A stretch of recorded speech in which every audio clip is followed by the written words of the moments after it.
Alors, le banc, je vais le laisser tranquille pour l'instant, puisque je voulais usiner l'intérieur ici pour disposer la crémaillère. Mais je trouve dommage d'enlever toute cette fonderie, là, je trouve que ça fait quand même sympa. J'hésitais un peu, mais je pense que je vais laisser tout ce que je peux. Et donc j'ai enlevé le petit pignon là, de la cire.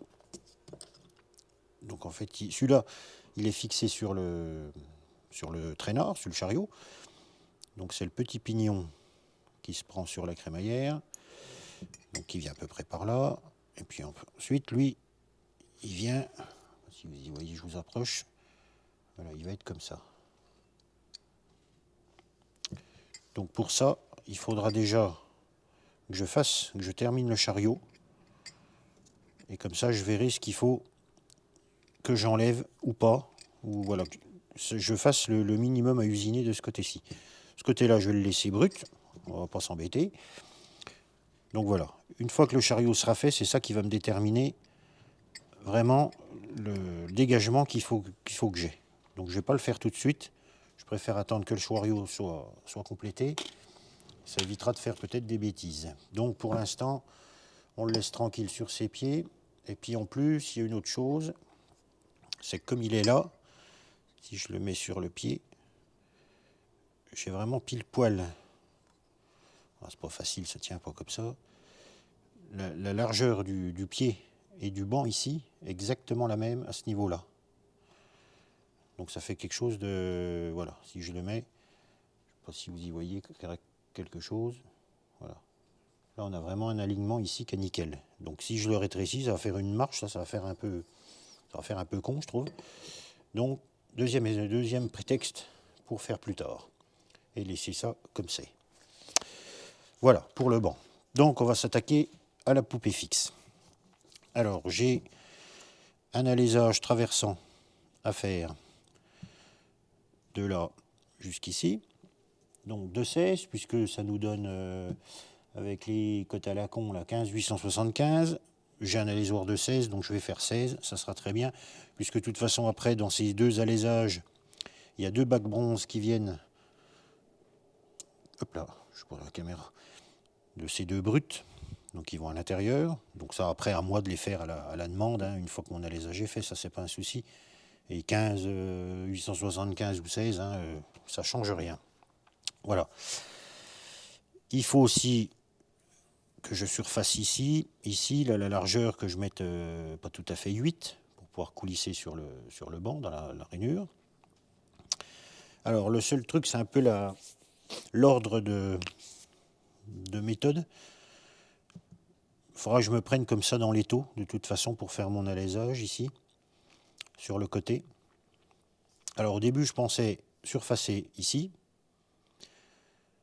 après faire mon alésage. Mais il faudra que je me reprenne, puisque entre l'axe ici, donc là on a 19, à peu près 19, 15, 19, 2, suivant où je me prends, hein, c'est de la fonderie, hein, comme d'habitude, on va dire 19. Donc l'axe ici de mon trou se trouve à 1 pouce, donc là c'est facile, ça fait 25,4, de la base ici. Donc si je viens déjà surfacer ici, j'aurai pas forcément, je ne sais pas en fait ce qu'il faut que j'enlève ici, puisque là la cote elle est pas bonne, l'épaisseur d'ici, et puis il n'y a aucune indication de cote.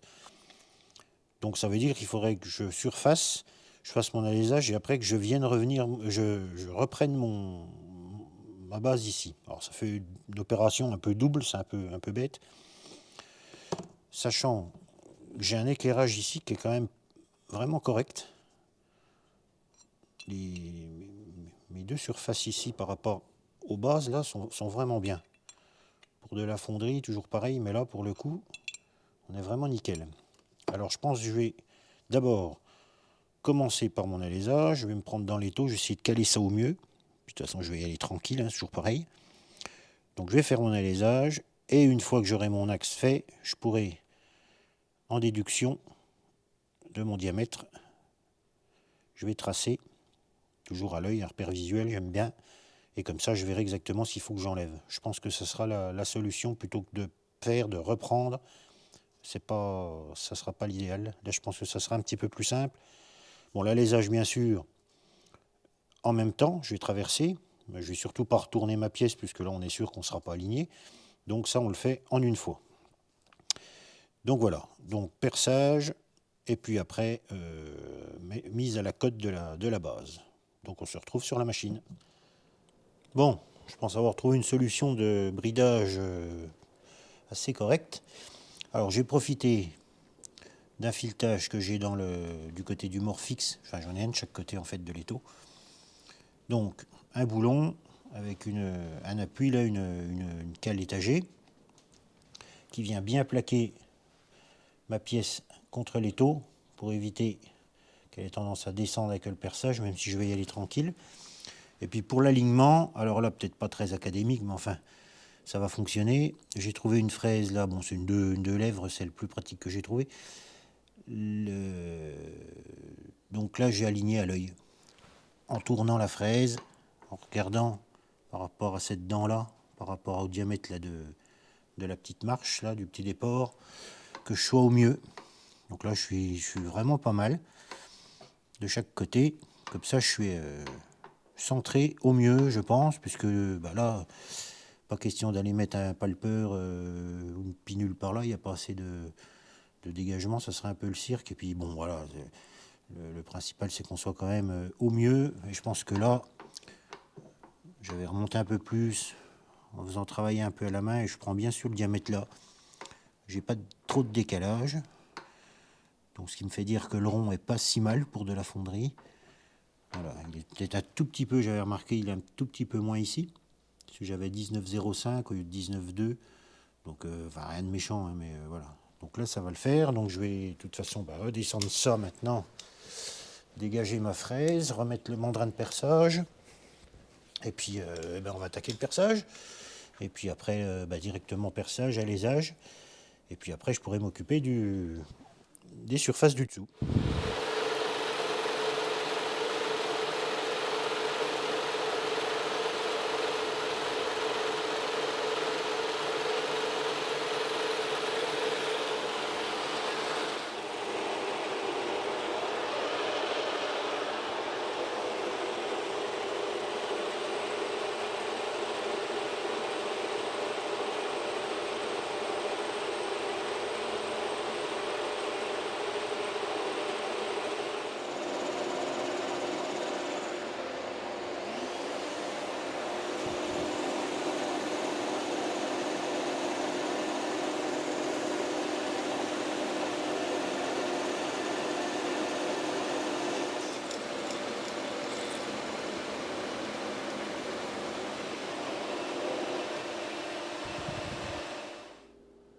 Donc c'est parti pour la passe de finition avec l'alésoir donc de 16.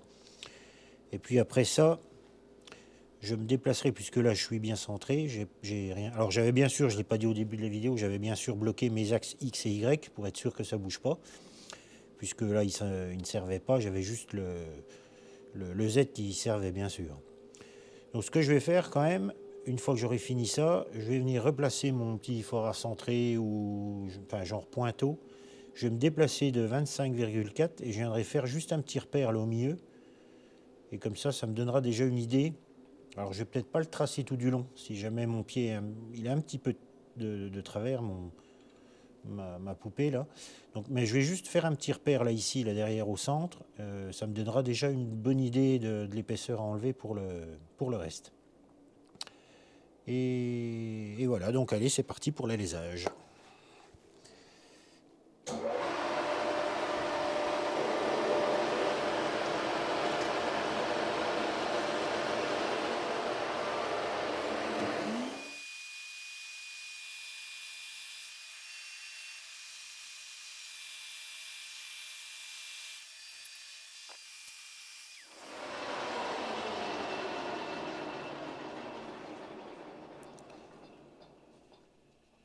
Bon ben voilà, nickel. On va être bon. Alors je vais aller tracer là, et puis voilà. Alors je vais utiliser le même principe. Normalement, elle est où? Elle est là. je vais utiliser le même principe pour la poupée mobile. Donc elle est juste plus petite en fait. Venir me reprendre pareil. Alors il faudra certainement que je fasse une autre cale plus petite que celle-là, parce que là elle passera pas, pour venir appuyer correctement. Et puis voilà. Alors ça, je vais la faire hors caméra, il n'y a rien de... C'est la même chose finalement, puis bon, on y voit moins bien, c'est quand même plus petit. Donc ça, je vais faire ça hors caméra. Donc je prends ma mesure, et puis après, on va s'attaquer donc au surfaçage des faces d'appui. Bon, ben voilà. Les alaisages là sont complétés. Donc ça, c'est bien passé, hein. Avec la bride que j'ai mis sur l'étau, là, c'est vraiment, il n'y a rien qui bougeait. Nickel. Impeccable. Donc j'ai tracé, je ne sais pas si vous allez le voir, j'ai un tout petit coup de forêt à centrer là au centre. Alors j'ai fait un trait là, mais on voit qu'il part, puisque là j'étais un petit peu décalé comme ça dans l'étau. Mais j'ai mon petit point ici, donc qui me guidera déjà visuellement pour arriver à mes 25,4 environ. Hein, on va pas, voilà. Donc eh ben, je vais mettre ça dans l'étau et puis on continue. Bon, je reviens rapidement sur le centrage dans l'étau avec le palper 3D. Donc comme je peux pas me prendre là ici, je suis pas régulier, donc je peux pas me prendre sur cette partie-là ou même sur l'extérieur ici. Donc ce que je fais, c'est que je vais me prendre le même principe qu'une pinule sur l'intérieur des morts de l'étau. Donc on vient mettre à zéro nos deux aiguilles. Voilà. Donc là je mets mon Y à 0. Là je touche pas à la hauteur, de toute façon. Je vais me déplacer à l'opposé. Je reviens ramener mes deux aiguilles sur les deux zéros. Voilà. Et là, donc, hop, Y demi. Donc là, je peux redescendre ma table.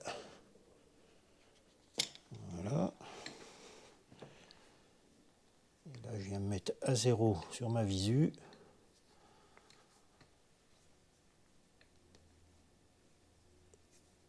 Hop, on approche 1 mm.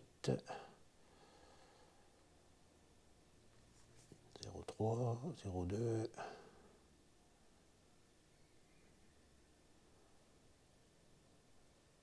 Hop, 0.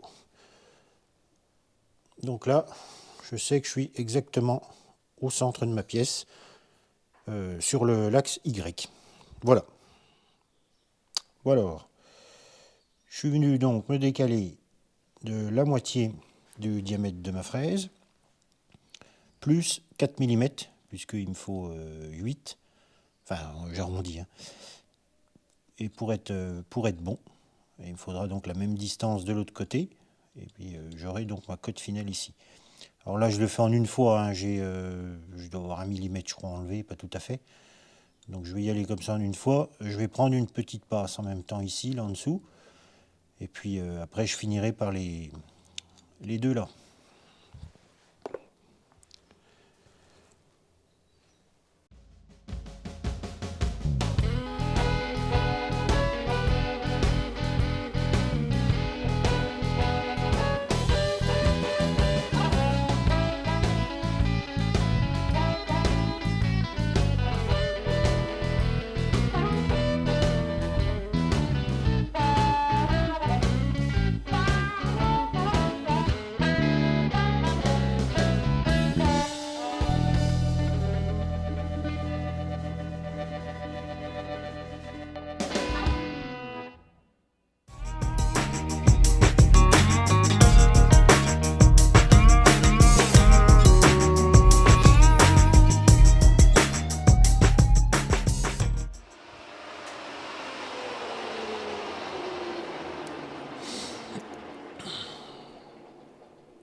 « 4,04.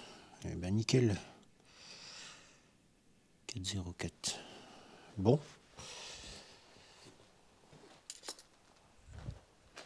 Eh bien, si je dis pas de bêtises, cette partie-là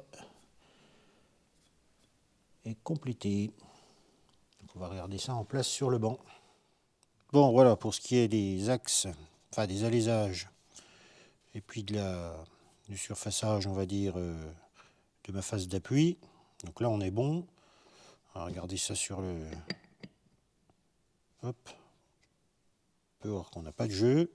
Nickel. Impeccable. Donc là, on va s'attaquer. Alors, ce que j'ai encore à faire, avant de faire mes... Donc là, j'ai mes 2 brutes de bronze qui vont servir aux 2 bagues qui vont aller là à l'intérieur de la poupée. J'ai encore les bordures là, enfin venir mettre à la cote l'épaisseur ici. Donc là, je pense que je vais me prendre en appui, donc dans l'étau comme ça, et puis je vais venir les travailler avec une fraise comme ceci, de chaque côté. Ça sera de toute façon le plus simple. Et puis voilà, comme là maintenant je sais que je suis d'équerre et d'aplomb, donc pas de problème. Donc ça je vais voir, bon, je ferai peut-être ça hors caméra. Après, on va voir, on va plutôt après s'intéresser, je pense, à l'usinage des bagues. Et puis, donc après, il y aura les deux perçages, taraudages là-dedans, qui sont ici. Je vais essayer de vous les montrer. Tiens, on va mettre ça en place. Hop. Donc on les voit là.